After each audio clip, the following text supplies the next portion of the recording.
At my father-in-law's birthday dinner, they served me leftovers from the trash. My aunt-in-law said, "You're used to scraps, aren't you?" I stayed calm for now. A month later, they knocked on my door begging. Callum sat across from me at our tiny kitchen table, running a hand through his hair for the 5th time in 5 minutes. I watched him, waiting, stirring my tea even though it had long gone cold. "I can't believe they actually did that to you," he said quietly, shame flickering across his face. I shrugged, feeling oddly detached. "Believe it," I said. "But don't worry. I'm not mad anymore." He looked up sharply. "You're not?" I smiled a little. "No. I'm patient." He stared at me for a long moment, trying to figure out what I meant. I didn't explain. I didn't need to. Because by then, the wheels were already in motion. "I guess to understand how we got here, you have to understand the history. I'm Mara, 35 years old, married to Callum for just over 3 years. We live in Portland now, but his family is rooted deep in Spokane, Washington, a few hours and a whole different world away. From the very first time Callum brought me home to meet them, I knew I was an outsider. His mother, Barbara, gave me that tight, uncomfortable smile that never quite reached her eyes. His father, Martin, was more reserved but somehow managed to make me feel invisible with the way he'd breeze past me to greet someone else. His aunt, Dolores, was the worst, loud, brash, and with a tongue sharp enough to cut glass. She made it clear I wasn't what they wanted for Callum. It was never outright hostility, not at first. Just little comments. A constant, quiet drip of judgment. "Oh, you work in nonprofits? You don't own your own place yet? You must be used to making do." Nothing you could point to directly, just enough to make sure I always felt a little less. But Callum loved me. He always said they'd come around eventually. That they just needed time. Maybe part of me believed that too. When Martin's 70th birthday rolled around, Callum asked if I would go with him. Truth be told, I hesitated. Every visit felt like walking into a room where I was barely tolerated, let alone welcomed. But it was important to him, and I didn't want to punish him for his family's behavior. So I agreed. We drove up to Spokane on a rainy Friday. Their house was already buzzing with activity when we pulled in. Warm lights spilling out onto the wet driveway, cars parked along the street, laughter filtering out from inside. Barbara met us at the door, pulling Callum into a hug before offering me a brisk nod. She smelled like expensive perfume and hairspray. Inside, the house was full of relatives I barely knew. Cousins and in-laws, old neighbors, all chatting and laughing like one big happy family. I hovered at the edge of the kitchen, offering to help wherever I could, trying to find some safe footing. Barbara waved me off. Dolores smiled at me with all the warmth of a snake and handed me a stack of plates to set the table. I did it without complaint. Dinner was announced with a cheerful clang of a dinner bell, yes, an actual bell, don't ask, and everyone crowded into the dining room. The food smelled amazing. Roast beef, mashed potatoes, green beans, fresh bread rolls. Plates were passed hand to hand, laughter echoing off the walls. When it came time for me to get a plate, Dolores herself brought one over and set it in front of me. I looked down. It was scraps. Literal scraps. Bits of leftover green beans, a chunk of roast that looked not on, mashed potatoes that had clearly been scraped off someone else's plate. I blinked, not sure I was seeing it right. Then Dolores leaned in close, so only I could hear. "You're used to scraps, aren't you?" There was a beat where my mind went utterly blank. I stared at her, at the plate, at the shining faces around the table, and I realized they all knew. This wasn't a mistake. This wasn't a misunderstanding. This was deliberate. Callum caught the look on my face and started to speak, but I squeezed his hand hard under the table. I shook my head once. "No scene. Not here. Not now." Instead, I smiled. Small, brittle, but a smile nonetheless. I pushed the plate aside, murmured something about not being hungry, and excused myself to the bathroom. I sat on the edge of the tub, hands shaking slightly, and breathed. In. Out. I could make a scene. I could scream and cry and storm out. Or I could be patient. When I came back out, I plastered on a face that could have won an Oscar. Laughed when people joked, nodded when Barbara made passive-aggressive comments, played the perfect guest. Callum was furious, but he kept it bottled up for my sake. We left the next morning, and the moment the door closed behind us, he started apologizing. I didn't know they were planning that, he said. I swear to God, Mara, if I had known, I believed him. I really did. But something in me had shifted. I was done trying to win them over. What they didn't know, what they couldn't have known, was that I was in a position to change their lives. I'd just been promoted at work. I manage projects for a firm that specializes in luxury senior living communities. We were overseeing a brand new property in Spokane, high-end, gorgeous, exclusive. Guess who had just applied to move in? Martin and Barbara. Apparently, downsizing was on their agenda now that Martin was getting older. They wanted the best. They wanted prestige. And they thought they could treat me like dirt and then benefit from my hard work without ever realizing I was involved. Funny how life works. Their application landed on my desk 2 weeks later. A pure coincidence, or fate, depending on how you look at it. I didn't have to do much. Just raise a few quiet, polite flags. Mention concerns about community cohesion. Share my personal experiences carefully, professionally, without bitterness. Just facts. 3 weeks later, their application was denied. No appeal. No discussion. Out. Barbara called Callum sobbing the next day. Martin left him angry voicemails demanding explanations. Dolores sent a nasty Facebook message that Callum deleted without showing me. I didn't respond to any of it. I didn't have to. A week later, there was a knock at our door. I opened it to find Barbara and Martin standing there, looking smaller somehow. Weather-beaten. Tired. Barbara's makeup was smudged, her hair frizzed from the rain. Martin clutched a cheap suitcase in one hand. Please, Barbara said, her voice breaking. Mara, we need somewhere to stay. Just for a little while. I leaned against the doorframe, arms crossed. I thought about every cold smile. Every whispered insult. Every piece of dignity they tried to strip from me. I smiled. Of course, I said sweetly. Come in. I'll find some scraps for you. Barbara and Martin stepped into our house hesitantly, dripping rainwater onto the hardwood floor. Callum appeared behind me, face unreadable. He opened his mouth like he was about to say something but closed it again. I let the door swing shut behind them with a soft click. They stood awkwardly in the entryway, Barbara wringing her hands, Martin scanning the place like he was already mentally criticizing the furniture. Typical. I could have pointed them to the couch, offered tea, made small talk. But I didn't. Instead, I leaned against the hallway wall and waited for them to say whatever they'd come to say. Barbara was the first to crack. We're between places right now, she said, giving a weak laugh that didn't quite land. You know how crazy the housing market is. I didn't respond. I just kept looking at her, waiting. Martin's jaw clenched. He hated begging, I could tell. Every muscle in his body looked like it was fighting against the words. We just need a place to stay for a few days, he muttered eventually, not meeting my eyes. Callum shifted uncomfortably behind me, but I didn't move. I should have felt guilty, maybe. Watching them squirm like this. But all I felt was a hollow sort of calm. The kind that comes after you finally stop hoping people will change.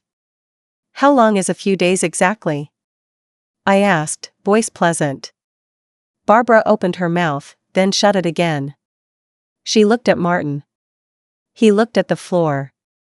Just until we find somewhere else, she said finally. A week. 2 at most. I considered it. Let them move in, let them sit with the reality of what they'd done, or shut the door and let them figure it out themselves. Callum caught my eye, his expression tired but supportive. He wasn't going to push me either way. Fine, I said after a moment. You can stay. But there are rules. Barbara brightened immediately. Martin's shoulders sagged with what looked like relief. You'll stay in the guest room. You'll clean up after yourselves. No comments. No passive-aggressive remarks. You treat me like a human being in my own home, or you're out. Understood? Barbara nodded so fast I thought her neck might snap. Martin grunted something that could have been agreement.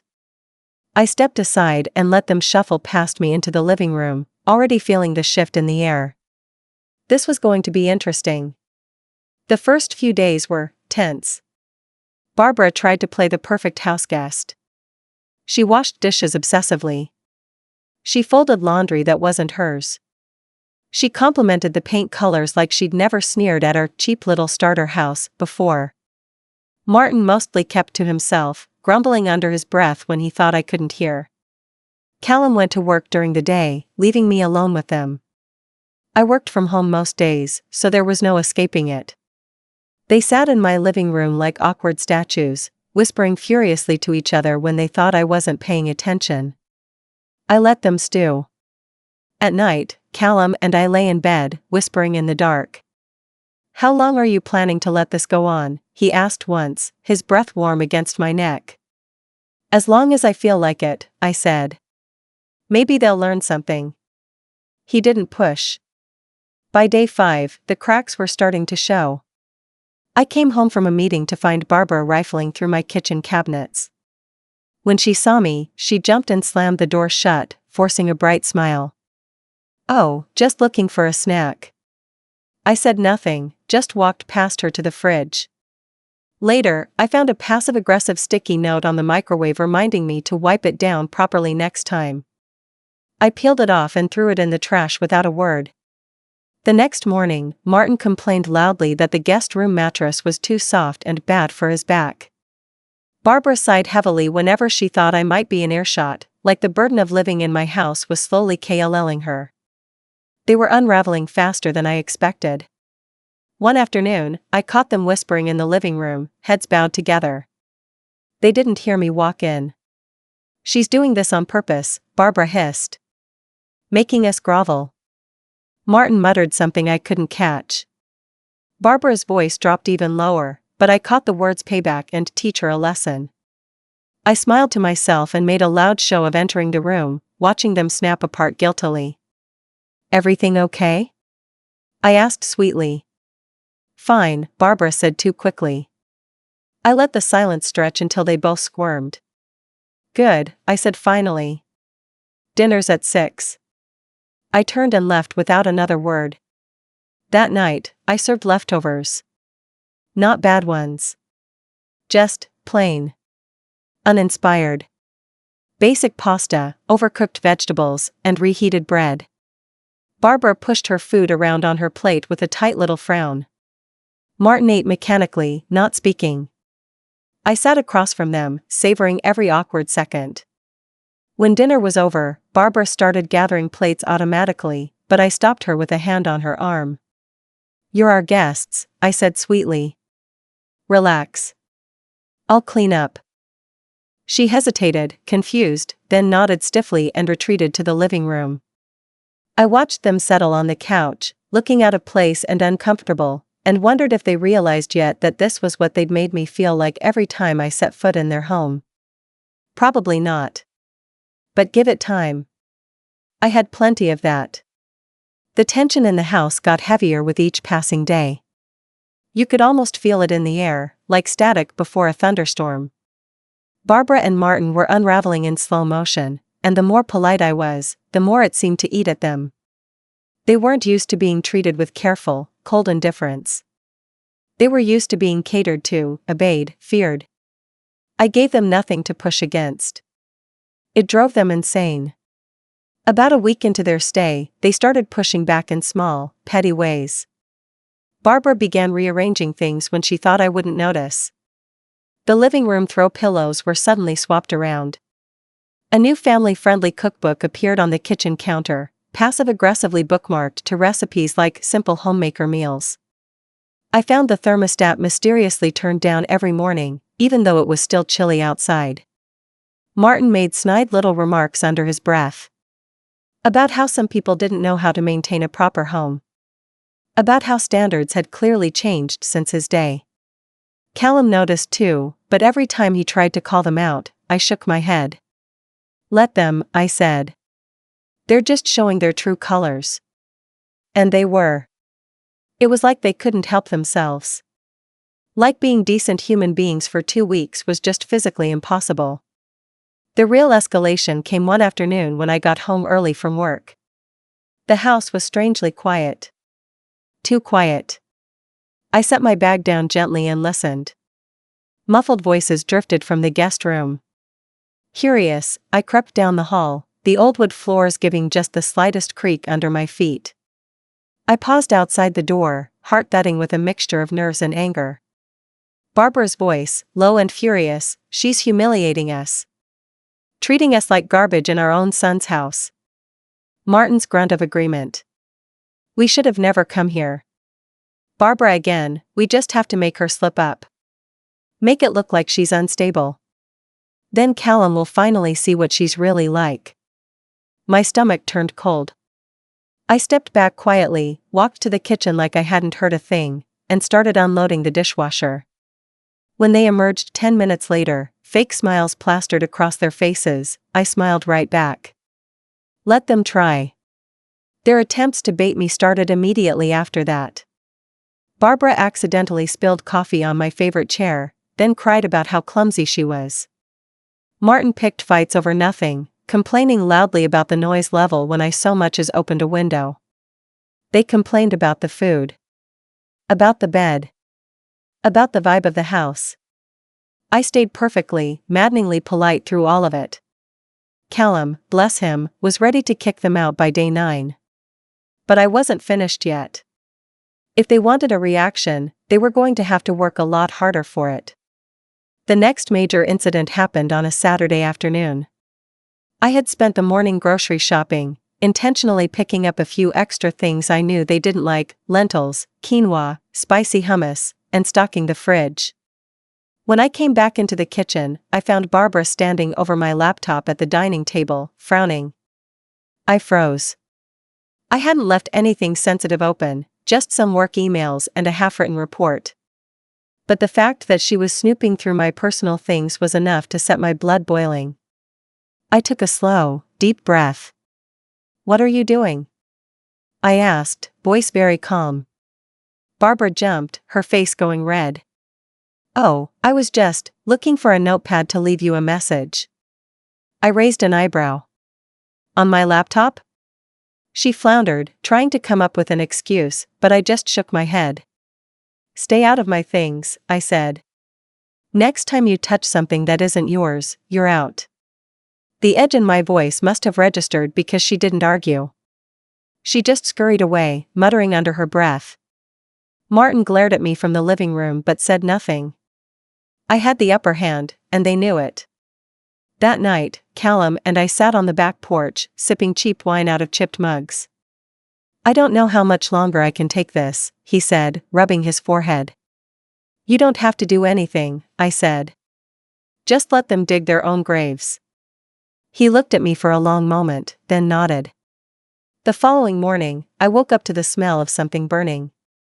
I stumbled out of bed, half asleep, to find Martin in the kitchen, poking at a pan of blackened scrambled eggs. Barbara hovered behind him, looking smug. We thought we'd make breakfast, she said brightly. Give you a break. I blinked at the mess, burned eggs, flour dusted across the counters, a cracked bowl in the sink. Clearly deliberate. Thanks, I said, biting back a laugh. That's so thoughtful. I sat down at the table, watching them like a cat watches a pair of particularly stupid mice. Martin set a plate in front of me, blackened eggs, burned toast, greasy bacon. Barbara waited, arms folded, daring me to react. I picked up a fork, smiled, and took a bite. Charcoal and grease exploded in my mouth. I chewed slowly, swallowed, and set the fork down. Delicious, I said, deadpan. You should cook more often. Barbara's face twisted, just for a second, before she caught herself. Martin slammed a cupboard a little too hard and stormed off to the living room. I finished my breakfast with painful slowness, savoring every awful bite. They wanted to break me? They'd have to try harder. After breakfast, Barbara staged her next move. She waited until Callum was in the shower, then cornered me in the hallway. You know, she said in a low voice, you put Callum in a terrible position. I leaned against the wall, crossing my arms. Oh? She nodded, mouth pinched. He's torn between his family and you. I smiled, all teeth. If that's true, I said, then you're doing a hill of a job making it easier for him to choose. She went red to the roots of her carefully dyed hair. You'll regret treating us like this, she hissed. I shrugged. Maybe, I said. But I doubt it. Barbara's mouth opened and closed like a dying fish. I walked away before she could find her words. That night, after they went to bed, Callum and I lay side by side in the dark. Almost 2 weeks, he said. You think they'll leave on their own?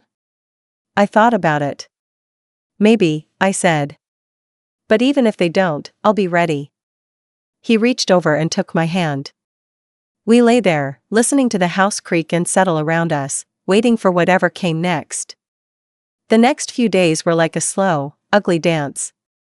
Barbara and Martin grew more desperate, more careless. They'd knock things over and blame it on the house settling.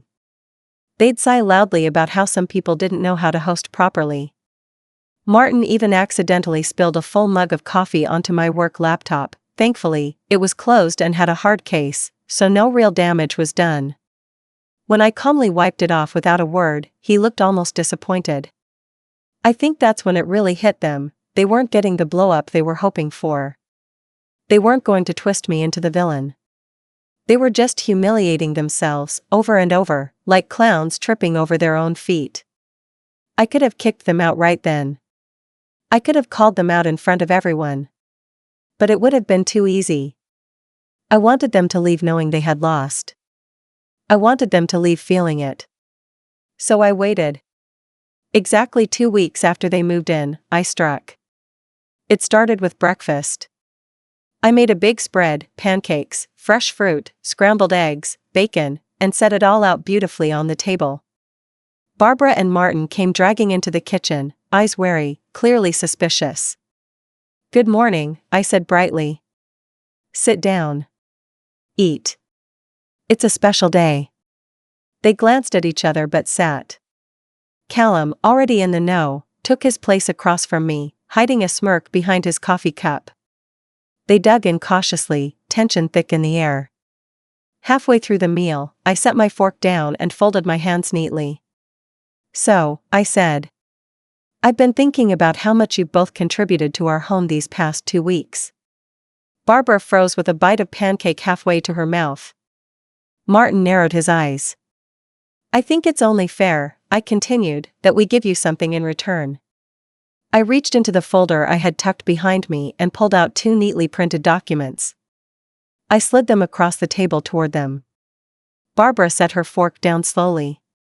What's this? She asked, voice tight. An invoice, I said sweetly. For room and board. Martin's face went beet red almost immediately. You're charging us? He sputtered. I nodded. Well, let's see, I said, pretending to consult my notes. 2 weeks at fair market value for a private room in a furnished house, utilities, meals, cleaning services, comes to just about $2,400. But, I smiled, I'm giving you the family discount. Only $2,000. Barbara looked like she might pass out. You can't be serious, she gasped. I tilted my head. You said you'd be here for a few days. It's been 14. Consider yourselves lucky I didn't add late fees. Martin slammed his hand down on the table, rattling the dishes. This is outrageous. Callum set his cup down gently. No, he said, voice calm. What's outrageous is the way you've treated Mara. And us. You should be grateful she didn't kick you out after the first day. Barbara's mouth opened, closed. No words came out. And if you don't want to pay, I added lightly, that's fine. I already contacted the retirement community board about the concerns we had. Their faces paled simultaneously. You can stay with us, I said sweetly. But every additional day past today is another $150 charge. There was a long, excruciating silence. Then Barbara burst into tears. Real, messy sobbing, hands covering her face. Martin just sat there, stone-faced and defeated. Without another word, they stood up, packed their things, and left. No hugs. No goodbyes. Just the door closing firmly behind them. It was over. The house felt instantly lighter, like a storm had finally broken and the sun was shining through. Callum wrapped his arms around me in the kitchen, burying his face in my neck. You, he murmured, are incredible. I leaned back against him, feeling a warmth I hadn't felt in weeks. Next time, I said, we're celebrating birthdays by ourselves. He laughed, full and free. We never saw Barbara and Martin again after that. Word got around the family pretty quickly about what had happened, but surprisingly, most people sided with us, probably because they'd all experienced Barbara and Martin's behavior firsthand at some point. Dolores tried to stir up drama, of course, but nobody really listened to her anymore. As for Callum and me? We're better than ever. Stronger. Closer.